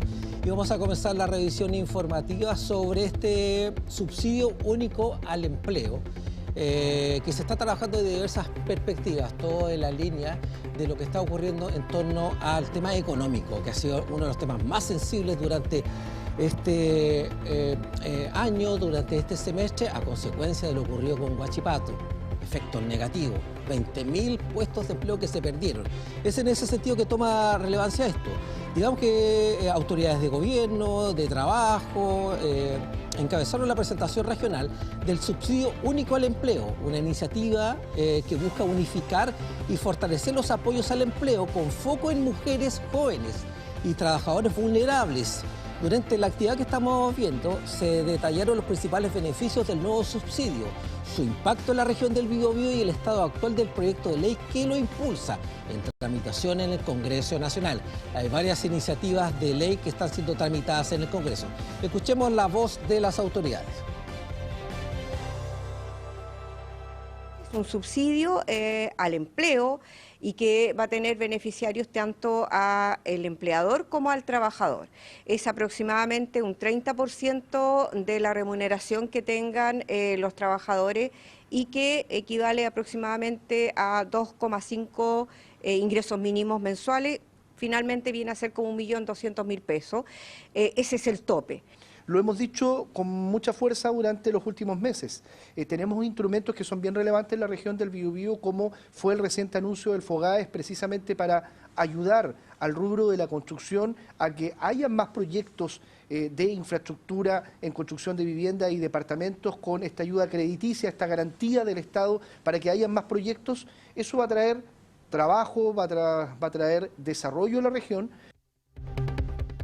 Ahí estábamos revisando este impulso al empleo en un año bastante complejo. Ojalá este segundo semestre, 5 meses ya quedan para el resto del año. Ojalá tengamos cifras macroeconómicas más importantes a nivel de la región del Biobío. Sigamos acá en la región del Biobío, vamos a las calles. Tenemos visita ministerial de transporte, todo en el marco de la apertura del nuevo puente. Para ello tomamos contacto con Carlos Quintana a esta hora ya de la tarde. ¿Qué nos puedes contar, Carlos, a esta hora? ¿Cómo va el avance de esta ceremonia oficial? Enorme sensación de orgullo por nuestro país. Sí, Willy, en estos momentos se está hablando el ministro de Transporte, Juan Carlos Muñoz, respecto a la inauguración del puente ferroviario, que estamos instalados en las faenas del mismo puente. Mira, pasemos inmediatamente a escuchar un poco el ambiente para que tengan un poco la noción de lo que está ocurriendo. Porque muchas veces hemos tenido que interrumpir el servicio y decirle, se tiene que bajar, subirse a un bus, y la gestión de la empresa para permitir que eso ocurra, para que los viajes puedan tener finalmente destino. Estamos muy contentos de lo que está pasando. Hoy día en la mañana me tocó tomar el primer tren de la mañana, a las 5:57 de la mañana. Me impresionó, el tren iba lleno. El tren iba lleno. Pocos servicios de ferroviarios, el primer tren de la mañana va lleno. 700 personas en el tren. Lo que habla de lo que la necesidad y urgencia de lo que hoy día estamos habilitando. Quisiera en ese sentido también destacar el rol femenino no solamente en la conducción de la obra, sino que en la conducción del tren. Iba Soledad a cargo del tren, acompañada de Pamela, al lado haciéndole asistente. Da alegría ver a las mujeres tomando cada vez más roles relevantes en nuestra sociedad en el sector transporte. Esto marca un antes y un después. Un antes y un después. Este tren va a permitir mayor rapidez, mayor seguridad, mayor capacidad de transporte. Y viene acompañado de otras obras, porque para que haya mayor capacidad de transporte tenemos que comprar trenes. Los primeros 2 ya están aquí, 10 más van a llegar. Necesitamos más potencia energética para poder mover estos trenes. Estamos en eso. Vamos a mover trenes de mayor largo, van a ser trenes de hasta 150 metros. Y para eso vamos a estar equipando los andenes para que eso sea posible. Y como decía el delegado, estamos viendo otras obras también en el desarrollo ferroviario de la región. Hoy día estamos estudiando el acceso norte para poder generar una conectividad directa con Santiago. Esta obra permite llegar a Lota y a lo mejor el día de mañana también al norte hacia Penco. Son grandes noticias para el gran... Ministro de Transporte, directamente desde esta área. Ahí estamos revisando en este sentido esta intervención. Digamos que se trata de un proyecto bastante grande, 270 millones de dólares en esta inversión, en este viaducto. Esto comenzó a las 11 de la mañana, debería estar por terminar. Esto ya comenzó muy temprano, estábamos revisando algunas imágenes que daban cuenta del despliegue. Mire, esas son imágenes de nuestro equipo digital, Christopher Cortés, también Alejandra Carrillo, que son parte de nuestro equipo, para que ustedes también sepan, también son usuarios del Biotren. Y estábamos tomándole el pulso a la apertura de este nuevo viaducto. También muy temprano llegó el ministro de Transporte, quienes estaban escuchando ustedes en este audio ambiente, dando algunos detalles de lo que significa este hito, la apertura oficial, por así decirlo, protocolar. 270 millones de dólares, está también el máximo directivo de EFE, el presidente de EFE, Eric Martin, así como obviamente las fuerzas vivas y sociales de acá de nuestra zona, con respecto a este hito bastante importante. Debe ser el hito más importante en temas de infraestructura vial, en viaductos acá en la región del Biobío. Vamos con algo que está ocurriendo en Santiago. De hecho, miren, en unos 15 minutos más el presidente Gabriel Boric junto con Lula da Silva deberían realizar un punto de prensa a los medios de comunicación, todo en el marco de esta reunión de alto nivel denominada Democracia Siempre. El presidente de la República ya hizo una cadena nacional, se refirió a este encuentro que se aglutina, que se desarrolla en la región metropolitana y que obligó también a una serie de redirección del tránsito para la gente que trabaja directamente en torno a esa área. Ahí vemos en este sentido Prensa Presidencia que da cuenta de esto. Digamos que el presidente de la República, Gabriel Boric Font, junto al presidente de la República de Brasil, Lula da Silva, el presidente del gobierno de España, Pedro Sánchez Pérez Castejón y así, varios mandatarios, dieron inicio a esta reunión de alto nivel Democracia Siempre. Habló el presidente de la República, ahí estamos viendo imágenes que dan cuenta precisamente de la llegada de los mandatarios a La Moneda. Escuchemos las palabras del presidente de la República y también de la directora de Transporte, quien se refiere a la planificación en torno a La Moneda para la gente que vive en ese lugar, dada la alta cantidad de mandatarios y equipos comunicacionales que se encuentran en la región metropolitana. Vamos a escuchar las palabras del presidente de la República, Gabriel Boric. Santiago de Chile y los recibimos orgullosos, felices, por una causa que compartimos profundamente, que está en el centro de nuestras convicciones de por qué estamos en política, que es la promoción y la defensa de la democracia. Por eso, el nombre de este encuentro, Democracia Siempre. Y la democracia no es solo una forma de administrar el poder, sino es un proyecto colectivo de justicia, de libertad, de dignidad, de igualdad. Queremos democracias vibrantes, democracias activas, que defiendan los derechos sociales que a lo largo de tanto tiempo han sido conquistados por la gente, por el pueblo, que defiendan la equidad de género, que fomenten la participación ciudadana, porque sin ciudadanía, sin sociedad, no hay democracia. Vamos entonces a estar monitoreando desde los centros de buses, desde Carabineros, desde la delegación presidencial, para ver el funcionamiento adecuado durante toda la mañana de este lunes 21. Hacemos un especial llamado a informarse en las redes de Carabineros, en nuestras propias redes sociales, respecto de cada uno de los desvíos que sea necesario implementar. Y muy importante también hacer un llamado a los funcionarios públicos, especialmente que van a trasladarse hacia el centro de Santiago. Recordemos, hay muchas oficinas públicas, a que porten su credencial también para que haya un adecuado reconocimiento en el sector donde van a estar principalmente los cortes también eventualmente peatonales, además de los de tránsito que hemos señalado. Entonces, ahí estábamos revisando las palabras del presidente de la República y también Paola Tapia, directora de Transporte Metropolitano, quien se refiere a esta temática. Parafraseando parte de lo que dijo el presidente, creemos que las democracias no se limitan exclusivamente a los procesos electorales que nosotros estamos viviendo como país, sino que se construyen día a día en los barrios, en los sindicatos, en las aulas, en los medios de comunicación. Ahí estamos llevando parte también de lo que fue esta cadena que hizo el presidente de la República, Gabriel Boric, a unos 10 minutos, 20 minutos en realidad, del inicio de este punto de prensa oficial. Pame, va a estar el presidente de Brasil junto con el presidente Gabriel Boric, hablando con todos los medios de comunicación extranjeros, continentales, que se encuentran en la región metropolitana en torno a este encuentro de bastantes líderes, denominado Democracia Siempre. Importante ese anuncio desde el contexto internacional, pero en especial el día de hoy en lo que ocurre aquí en la región del Biobío. Recordar que el Biotren ya comienza a operar por el puente ferroviario, ¿cierto? Llamado ya ahora puente Biobío, que viene a entregar todo este hito para la conectividad del territorio regional. Así que bastantes novedades en esta materia, y lo comentaba también el ministro de Transporte y Telecomunicaciones, Juan Carlos Muñoz, respecto a la importancia que tiene la región en esta materia. Lo decía, el primer vuelo, iba a decir, el primer hito que se realizó ya con este viaje totalmente lleno. Sí, grandes hitos en términos de infraestructura. Esperemos que el segundo semestre se entregue la oreja final, por así decirlo, del puente Bicentenario, que llega al Chacabuco, y iríamos tener en ese sentido nueva infraestructura que no teníamos. Si eso impacta positivamente en el tráfico, eso lo dirá solo el tiempo, aunque han habido varios especialistas que han señalado que sí, que debería haber en ese sentido algo que nosotros logremos detectar en el día a día a los que usan en este sentido la locomoción colectiva de los vehículos particulares. Esperemos que sigamos avanzando en esta materia que es tan relevante para nuestra región. Muchas gracias, Williams. Nos vemos en un próximo avance.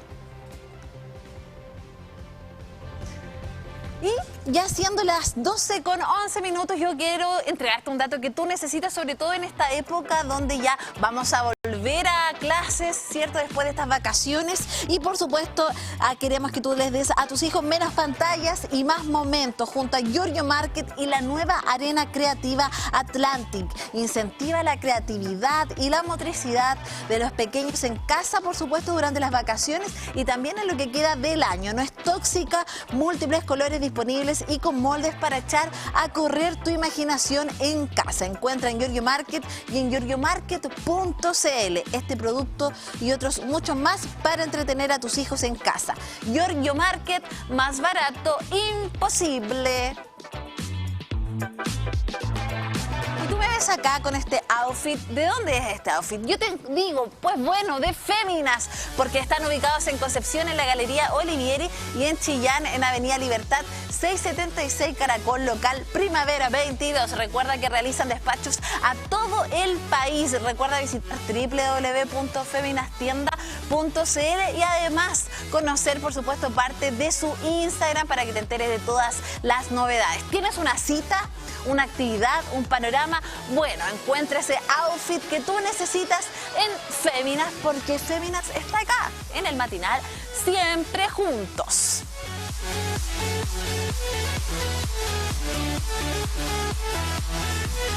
Oye, antes de continuar con la entrevista, quiero despedir ahí a nuestros amigos, amigas que nos visitaron directamente de Penco. Un aplauso, niños y niñas, para ustedes. Muchas gracias por estar acá junto a nosotros, y qué maravilloso tener profesionales de la educación que promuevan estos talentos, ¿cierto? Sobre todo desde la educación, para que tengamos quizás mucho más comunicadores aquí en nuestra región. Así que un gran abrazo para cada uno de ustedes y muchas gracias por estar acá junto a nosotros, junto a su familia. Un aplauso, niños, para ustedes.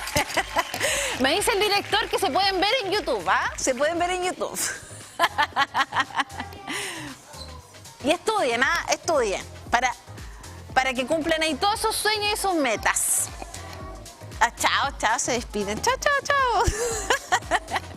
Como nuestro querido kinesiólogo también, que tuvo sueños, metas cuando niño y ya está junto a nosotros, Carlos Carrillo. Qué gusto tenerte este día lunes de salud. Igualmente, Pame, volverte a ver después de un mes que no nos veíamos. Oye, sí, no nos veíamos hace rato. Ya volvimos aquí, sí, así que súper contento de estar acá y de volver a hablar sobre estos temas tan interesantes como el dolor, en este caso el dolor lumbar. Oye, el dolor lumbar, que es algo que a muchos, yo creo que en alguna oportunidad nos ha tocado experimentar.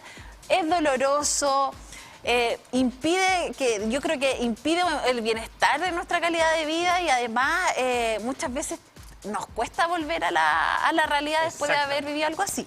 El dolor lumbar es muy invalidante por el hecho de que la zona lumbar es una zona de transición de fuerzas. Nuestro tren inferior se conecta con la zona lumbar y nuestro tren superior se conecta con la zona lumbar. Por ende, cada vez que generamos movimientos de una extremidad, de otras o en conjunto, necesariamente la columna lumbar necesita estar estabilizada y participa dentro del proceso del movimiento. Por ende, cuando esa zona está dolorosa, cada movimiento que hacemos nos duele. Personas que me han dicho, ¿sabe, doctor? Yo miro para abajo y me duele la columna. Y no entienden por qué les pasa eso. Y es porque todo nuestro cuerpo, mediante estructuras neuromusculares, están íntimamente conectadas. Por ende, por eso la columna lumbar es tan invalidante y pareciera que no nos deja hacer mucho. Carlos, pero, por ejemplo, ¿cuáles son esos factores que desencadenan que a lo mejor, me voy a parar, señor director? Parémonos. Que desencadenan que, por ejemplo, yo esté caminando o tome algo y quede sin poder moverme y quede ahí totalmente invalidada. Es algo que yo escucho todos los días, algo que he visto y es algo que me ha pasado también. Sí, es impresionante. Mira, lo que pasa es que la columna lumbar, el dolor lumbar así tan agresivo, no se construye de un momento a otro, esto viene de mucho tiempo. Necesariamente se instauró un patrón protector en esa zona. De alguna manera nuestro cerebro tiene la capacidad de sensar todo lo que pasa en nuestro cuerpo a nivel químico, a nivel mecánico, a nivel hormonal, ¿cierto? A nivel de nuestro metabolismo en general.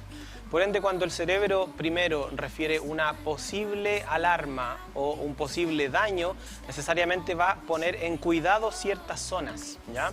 Y eso lo va a hacer mediante la exacerbación dolorosa local, transitoria o permanente, ¿cierto? Y por eso muchas veces cuando el paciente acarrea muchos años de factores como el sedentarismo, que nos genera una baja masa muscular, una poca tolerancia a la fuerza, poca tolerancia a la distensibilidad, poca tolerancia a la fatiga, necesariamente el cuerpo, al hacer ese tipo de cargas, ese tipo de movimientos, el cerebro rápidamente genera una acción protectora que va a incluir unas contracciones musculares un poquito agresivas que de paso tienden a comprimir o estrangular terminaciones neurales de manera un poco más agresiva de lo normal, ¿ya? Entonces, y eso va a generar un proceso doloroso importante que no es más bien protector, eso hay que explicarle a las personas acá, mucho ojo. El proceso doloroso es más bien protector. Por ende, no es un proceso doloroso que nos esté diciendo hasta aquí vas a quedar. No, simplemente te está diciendo necesitamos comenzar a cuidarnos y evitar que esto vuelva a suceder. Es algo que va a pasar. Pero, por ejemplo, señor director, me vuelvo a parar. Párese nomás. Por ejemplo, supongamos yo estoy caminando, estoy acá, voy a tomar algo, ¿cierto? Ya. Quedo con el dolor lumbar. ¿Qué tengo que hacer, por ejemplo, si no tengo a nadie a mi alrededor? Quedo, como diría nuestro director, quedo tiesa. Quedo dolorido, ya. Eso tiende a pasar. Claro, porque hay que tener, porque algunas personas a lo mejor pueden decir, ya me voy a parar de forma brusca, me tiro al suelo. ¿Cómo reacciono frente a algo así? Ante eso, obviamente hay que bajar lo que más pueda uno la carga, ¿ya? O sea, buscar una zona cómoda donde poder estar quieto, sentado, apoyado, en descanso y contenido, porque mucho de ese dolor viene también y se exacerba por un poquito de miedo. Entonces, un lugar seguro, busque un lugar seguro, descanse, no se mueva todavía, ¿ya? Deje que ese dolor se le pase y empiece a moverse progresivamente. O sea, comienzo a girar mi tronco, comienzo a mover mis piernas, ¿cierto? Pero en el caso así, por ejemplo, si estoy así. Quedo así. Quedé así. Ya. Si quedaste así, en esta misma silla, tú te deberías sentar, ¿cierto? Ya, ahí. Deberías sentar. Obviamente, el cuerpo te va a ir diciendo qué tan agachado, qué tan recto, qué tan inclinado, ¿ya? Por el dolor. Te quedas quieta en esa posición y comienzas a moverte, a girarte, hasta que ya te puedas poner de pie. Te puedes poner de pie momentáneamente, ¿cierto? Vas generando un pequeño movimiento, por ejemplo, pararse y sentarse. Te puedes poner en la punta de la silla, elevar un poquitito las piernas. De alguna manera yo tengo que progresivamente quedar en esta posición, ¿cierto?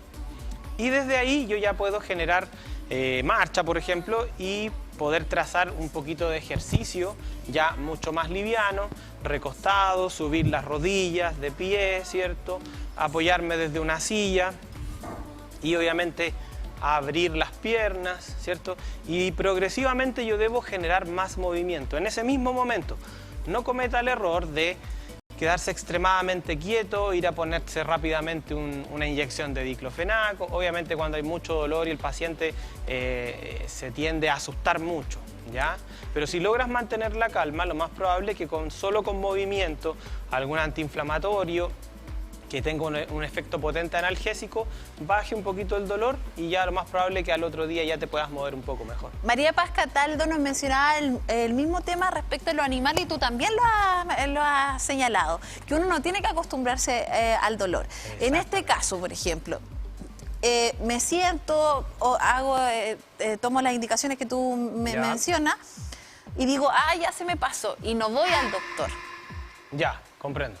¿Qué fue eso? Pero entre paréntesis, ¿qué fue eso? Fue un sonido medio extraño. Fue un dolor lumbar. Sí. No, idealmente se sugiere siempre ir a médico, ¿ya? Se sugiere obviamente que pase el cuadro. Kinesiólogo, traumatólogo. Ir a médico general principalmente para que pudieran ver alguna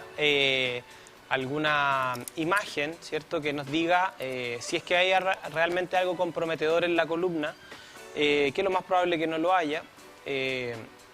Y solo es un proceso doloroso, ¿ya? Una vez que descartamos eso podemos estar tranquilos y en conjunto con eso nos deberíamos comenzar a mover e idealmente visitar a un kinesiólogo que nos ayude a sostener este proceso doloroso. Los procesos dolorosos se sostienen mucho con educación. Mucha gente a mí me dice, Carlos, envíame una rutina específica de ejercicios lumbares ideales para que a mí se me pase esto. Y me vas a creer que el dolor lumbar tiene mucho más que ver con la concepción que tiene la otra persona.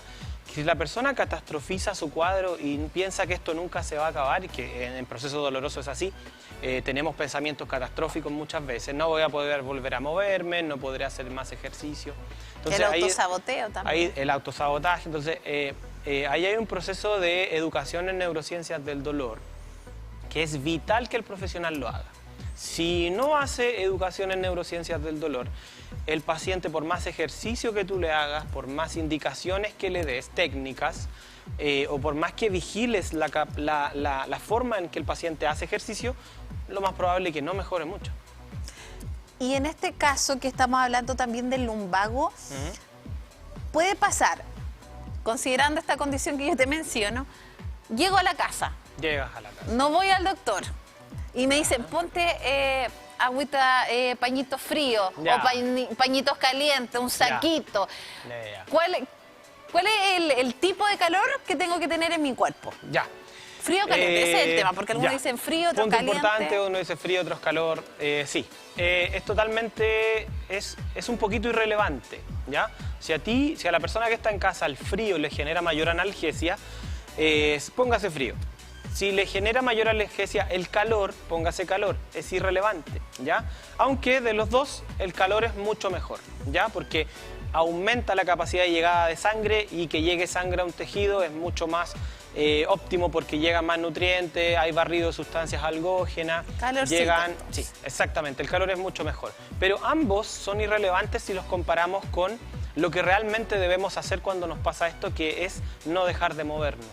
Eso es mucho más relevante. Llego a la casa, ya, decido no ir a médico, no ir al kinesiólogo, pero necesariamente necesito comenzar a moverme, ¿ya? Entonces el paciente debe estar constantemente moviéndose. Si el paciente entrena, bajar las cargas. Si el paciente tiene muchas actividades que lo llevan a todos lados caminando, haciendo esfuerzo físico, necesariamente debemos bajar la carga. O ese día suspendemos actividades, o bajamos la carga laboral, o bajamos la carga de actividades extracurriculares, pero de alguna manera debemos ir a lo que el cuerpo nos va diciendo y nos va permitiendo hacer. Porque el lumbago obviamente se asocia a todo lo que está vinculado a la espalda, pero también está la asiática. Hay muchas personas que sufren del cuello, les toma la pierna, sí, exactamente. El glúteo también. Yo recibo pacientes de ambos, o sea, un dolor lumbar que ya se lleva mucho tiempo, que incluso me dicen, ¿sabe qué? Ahora ya me subió el dolor, los pacientes refieren que te subió el dolor, hasta la zona del hombro. Y hay otros que te dicen, ahora el dolor se me está irradiando, general eso es lo más común, generalmente hacia la zona lumbar, ¿ya? Y eso pasa porque desde nuestra columna lumbar existe una red neuronal, lumbosacra en realidad, una red neuronal que se extiende hasta la planta de tus pies.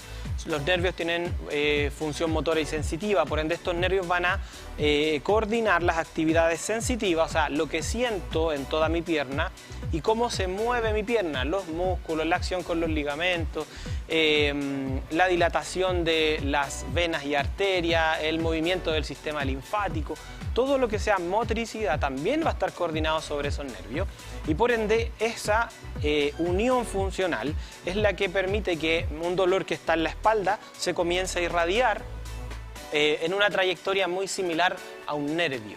¿Ya? Carlos, entonces cuando nos generan esto es porque también uno de los factores puede ser porque estamos en poco movimiento. Exactamente, el poco movimiento, ya supongamos poco movimiento a largo plazo, necesariamente va a generar una atrofia muscular del sostén muscular de nuestra columna.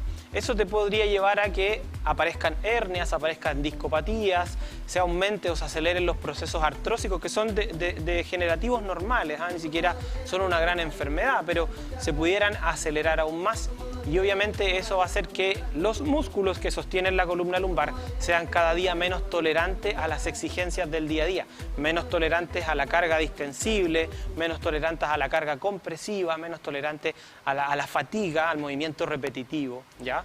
Y necesariamente la vida te lleva a hacer movimiento repetitivo, distensibilidad, a cargar, y eso lo pueden ver en casa los pacientes al mover los muebles de su casa, al cuidar a sus niños, al hacer aseo. Entonces, la vida te lleva a cargar al cuerpo. Entonces, si tu cuerpo no está preparado, va a generar un patrón protector doloroso. Que antes las abuelitas decían, cuando les dolía la espalda o pasaba algo, un dolor como lo que estamos hablando hoy, me vi una cortadura de carne. ¿A eso se refería la cortadura de carne? Sí, ¿era el lumbago? Claro, la cortadura de carne era esa sensación punzante que da en una zona, ¿ya? Me moví y pareciera que me dio un dolor. Entonces, ¿por qué? Porque la columna es intolerante a la carga. Y cuando la persona la cargó, el músculo que hizo en modo protección, los músculos espasman cuando están en peligro. Antes de dañarse más, el músculo tiene una acción protectora, que es un espasmo. Es una contracción agresiva que genera dolor e irritación, ¿ya? Es un acto reflejo, por ende, es una acción protectora de nuestro cuerpo. Porque antes de sufrir un daño mayor, realmente un desgarro muscular, el cuerpo, si tiene la posibilidad, antes de que pase eso, el cuerpo espasma y evita. En ese espasmo es una contracción no muy controlada ni modulada, ¿ya? Por ende, genera mucha compresión de los nervios que pasan intramuscularmente y generan ese dolor, pero extremadamente punzante, al estimular muchas terminaciones neuronales de un área muy pequeña. Entonces da ese pinchazo, esa cortadura de carne que dice la gente, y que es totalmente invalidante, o sea, no te puedes mover. Por ejemplo, aquí en la región del Biobío tenemos gran cantidad de sectores productivos, muchas personas que trabajan con cargas pesadas, los profesores, profesoras también, Sí. Que realizan fuerza importante en el día a día. Y se ha hecho, yo creo, no sé si de moda, pero estas fajas que son ¿Ya? como para que uno ande bien Para que derechito, uno ande más derecho, sí. ¿sirven, son reales, ayudan, por ejemplo, a evitar este tipo de lumbagos? Dependiendo a qué, ¿ya?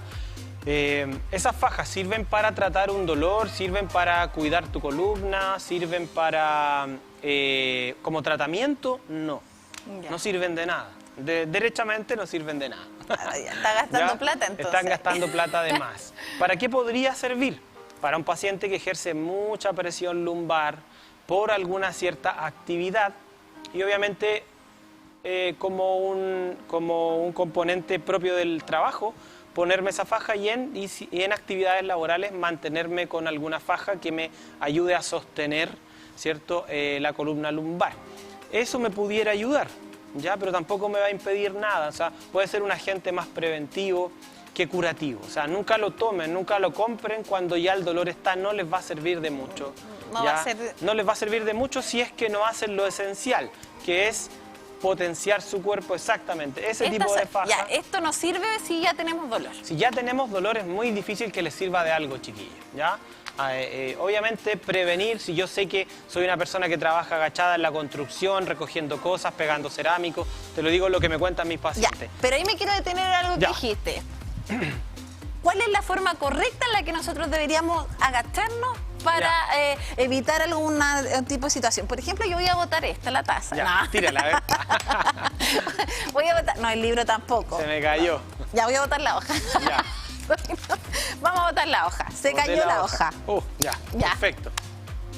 Acá, interesante, porque acá hay muchos mitos, ¿eh? La mayoría de las personas dicen, usted se debe agachar sin doblar la columna, ¿ya? Eso es lo típico. Y pensamos que ocupando sus rodillas, ¿ya? Y eso sí es verdad, pero eso es verdad para grandes cargas, ¿ya? Si tú te quieres agachar sin doblar las rodillas por algo tan liviano, no debería haber ningún problema, ¿ya? Cuando algo es extremadamente, vámonos al otro extremo, Pame. Cuando algo es pesado, extremadamente pesado, ahí sí debo aplicar un poco más de técnica. Doblar menos la columna dentro de lo posible y flectar mucho mis rodillas. Ya, ahí pudiera ser, ¿cierto? Hoy te sonaron los huesos. Sí, siempre me suena mi rodilla izquierda. Sonaron los huesos. Y yo voy a subir usando las rodillas. Eso es el otro extremo, cuando algo es muy pesado. Cuando algo es de un peso medio, en realidad el movimiento no está destinado específicamente a una técnica a una cierta persona, ¿ya? Todo tiene un proceso lógico. Para yo agacharme, debo combinar, eso es lo más importante, que los movimientos sean combinados. Debo doblar las rodillas, por supuesto, pero también, me voy a poner de lado, debo inclinar mi columna, ningún problema, no pasa nada, ¿ya? Nuestra columna es fuerte, hay que dejar de, los profesionales de la salud debemos dejar de predicar que nuestro cuerpo es débil y frágil y que si te doblas te va a salir algo y si te duermes así te va a dar escoliosis. Ese tipo de cosas, idealmente dejar de predicarlas porque es una absoluta mentira y solo catastrofiza a las personas.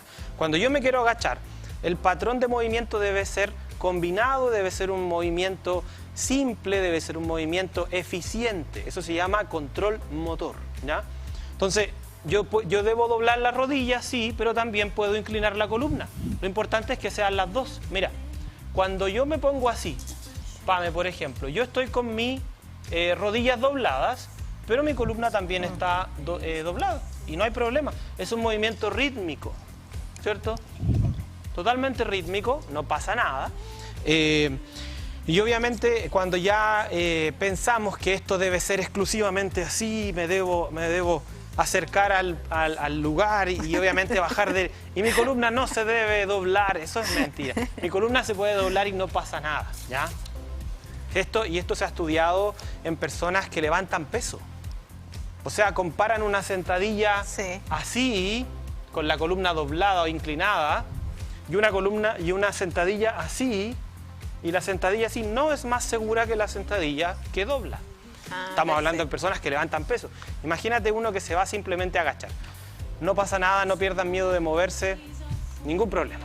Lo importante siempre es estar en movimiento y qué mejor que junto a nuestro kinesiólogo estamos revisando acá sus redes sociales, goodclinic.cl, clínica kinesiológica también para el tratamiento del dolor, porque no calmes tú el dolor, tú dale la solución y qué mejor que junto a nuestro kinesiólogo Carlos Carrillo, como siempre en este día lunes. Y llegó un nuevo perrito también a nuestro matinal, Loki. ¿Y de dónde es Loki? 4 años, ¿de dónde es? De la familia Cid Castro. Y un abrazo para ustedes, queridos. Gracias por enviarnos su fotografía. Y qué mejor que disfrutar el Día del Perrito también en este día lunes de salud. ¿El Día del Perro? Sí, pues ¿tienes perrito o no? No, tengo gatita. ¿Tienes gatita? Sí. Ah, pero en agosto la celebramos. En agosto la celebramos, el mes de los gatos. Oye, muchas gracias, Carlos, por estar con nosotros. Y recuerden seguir conectados a la programación de TVU a las 2 de la tarde, Multiversos. Besitos, chao, chao. Y a las 8 el TVU Noticias Central. Chao, chao. Do I have to go start tricking?